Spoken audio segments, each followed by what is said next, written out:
గౌరవనీయులైన మంత్రి గారికి ఒక చిన్న విన్నపం సార్. ఏంటంటే రీసెంట్గా కేరళలో ఒక మంచి పాలసీతో వచ్చారండి. కేరళలో ఒక పాలసీ ఏంటంటే ఈ లిక్కర్ కన్జంప్షన్ మన రాష్ట్రంలో బాగా ఎక్కువ, మన ఆదాయం చూస్తేనే తెలుస్తుంది. అన్ని ప్లాస్టిక్ బాటిల్స్ వాడుతున్నారు.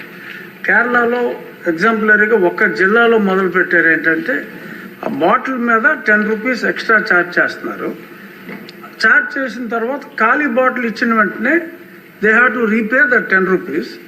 దాన్ని రీసైకిల్కి వాడటానికి టీటీ లోన్స్ అనేది ఈ బ్రాండీ బాటిల్స్ కూడా అప్లై చేయమని. బ్రాండీ బాటిల్స్కి ప్లాస్టిక్ కన్జంప్షన్ ఎక్కువగా ఉంది.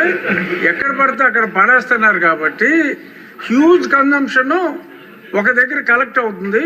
అది ఈ కొంచెం ఎక్సైజ్ డిపార్ట్మెంట్ వాళ్ళతోటి కోఆర్డినేట్ చేసుకుంటే major percentage of plastic waste ఒకటి చేయొచ్చండి. కేరళలో ఇంప్లిమెంట్ అయింది.